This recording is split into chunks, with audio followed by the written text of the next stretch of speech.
Right, Adrian, just going to run down through quick three different types of diminished chords and how you can play them, right? So first of all, just diminished, okay? So like, let's say we're doing D. Okay, so first of all, your typical diminished one, remember what a diminished chord is. It's just a minor chord with a flattened fifth, so it's actually fairly simple. It's just got root, minor third, flat fifth. Okay, so let's say we're dealing with this one, right? So we got an A minor shape up here on the 5th fret. So first of all, where are your fifths? So first one is here. 1, 2, 3, 4, 5. Now there's a D note as well. So if we go up the scale there, 1, 2, 3, 4, 5. So there's a fifth and there's a fifth, okay? So what we're gonna do is switch it around here. So all we've done is just taken this down a fret, but just bringing your third finger down is kind of awkward. So bring the middle finger up there, little finger stays where it is, and third finger goes down for the minor third. Now be careful about barring this though, because that fifth is still not flattened. So it can't be a flattened fifth and a normal fifth or perfect fifth as well. They all have to be flattened. So what you can do is you can just kind of slant the bar. That's a fairly full diminished chord, right? But they don't always have to be complete. You know, it doesn't always have to be on, at least 5 strings or something like that. You can just have them on 3, particularly if you've got this bit of distortion on them. They'll sound pretty big anyway, right? So let's say we take E minor shapes, right? So we'll bring this, we'll keep just D chords, right? So there's an E minor shape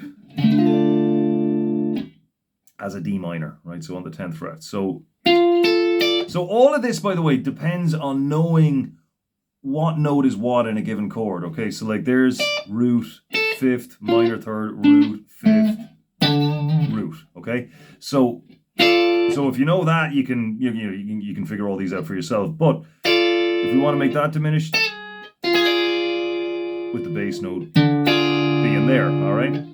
So that's a D diminished. Let's say we take these 3 strings, D minor, D diminished. You just get the bass note in there, or get the bass player to do it, whatever. There's a D minor, but there's the 5th, so we just bring that down there. Then we can get the bass note in as well. Okay, so that's just straight up diminished chords, right? I'm going through this pretty quick now. That's not exhaustive by any stretch, but at least the main thing is that you know how to get them yourself, right? Right, moving on to my favorite type, which is half diminished 7 or minor 7 flat 5. Okay, so minor 7 flat 5, the name ideally should give it away, okay? So again, we'll come down here. Now, a minor 7 flat 5, it's fairly self-explanatory. It's a minor 7th chord with a flat 5, and that is, you know the way, like this is happy, D major, this is sad. What's that? It's something. So, the way I like to do them, you can do this kind of zigzag shape here. There's root, minor 7, flat 5th, minor 3rd. And as well, if you want an extra little bit of height in the chord, you can slant, again, like we did last time, slant that bar back and get that higher flat 5th in there as well. Okay. Oh, by the way, this works particularly well in the 2nd position of a minor key, right? So let's say we're in C minor. Chord of 1, chord of 2, chord of 5. And back to chord of 1. Something like that, right? A couple of other ways to play them. Again, we'll make them all D chords just to keep it simple, right? Another way to do them, which is kind of surprising, is just this. So now, if you think about it, there's D minor 7, there's the 5th, flatten it. So obviously you can just move that up. If you wanted a G minor 7 flat 5, there it is. Call that chord of 2. Chord of 5, chord of 1, F minor. Okay? Another way to play them is this. Let's see. So that. Okay, so what you have here is your first, flat 5th, first again, flat 5th again, minor 7th, and minor 3rd. So think about it, right? There's D minor, as in the E minor shape, so E minor up on the 10th fret. I'll do it with just one finger here. So I'm holding down both of these strings with just this finger, okay? There's the minor 7th, 3 frets up on the B string. Got to flatten this 5th here.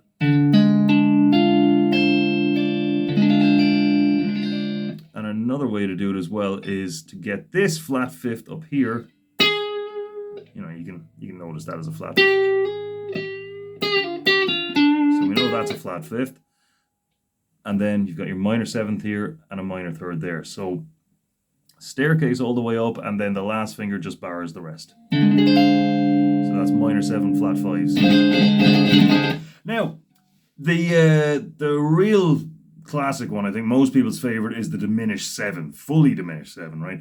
Now, basically what this is it's like a minor 7 flat 5, only that minor 7 gets flattened again. So it's kind of more like a major 6th in the chord, right? So what you have is root, minor 3rd, flat 5th, major 6th. So this is the one where that's G diminished 7, that's G diminished 7, that's G diminished 7. They're all just G diminished 7, right? So just different arrangements of the same note, same set of 4 notes. So ways to play them. So here's one. You've got your, so this is kind of that zigzag shape again. Yeah, we'll keep doing D. D's just for the laugh. So we've got our root. There's that major 6th, flat 5th, and minor 3rd.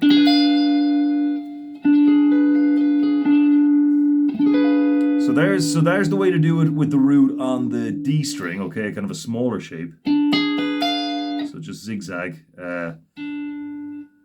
So in this case, 12th fret, 13th fret, 12th fret, 13th fret.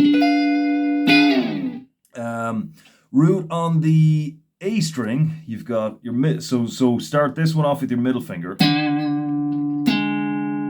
So there's your root, flat 5th, major 6th, minor 3rd, and then you can lay this one down across here on the E string for another flat 5th. So,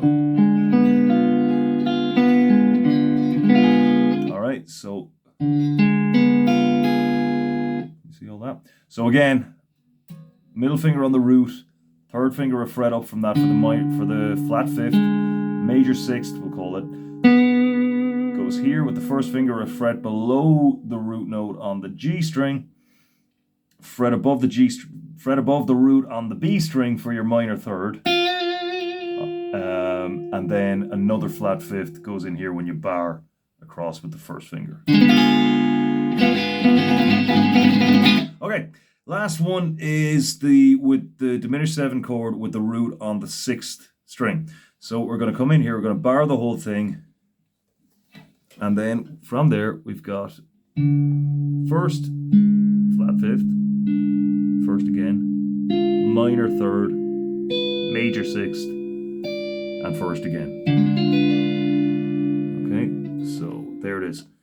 So root 1 fret up, 2 frets up on the bar, 2 frets up on the bar.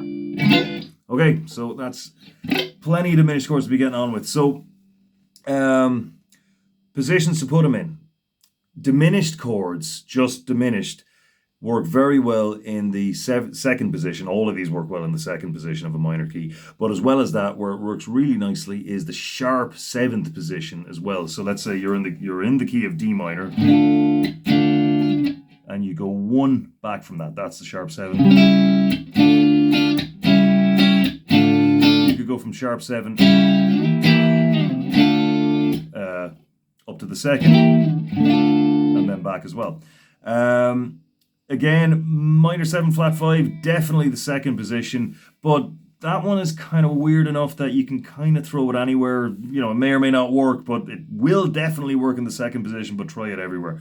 And then your diminished 7, fully diminished 7, because it's the same fret, it's the same chord, a minor 3rd up, we know it's going to work in the second position. So, but given that's the same chord, a minor third up, it's going to also work in the fourth position, the minor sixth position, and the sharp seventh position as well. So, if we're in the key of E minor, it's going to work. Sorry. In the second position, the fourth, that's A. The minor sixth position, or sixth, that's C. And the sharp seventh position, which is D sharp. Okay, so plenty to begin on with there with diminished, but all three of them do have their own functions. They're not exactly interchangeable, so do kind of go through it and really see what you can come up with. All right, talk to you next time.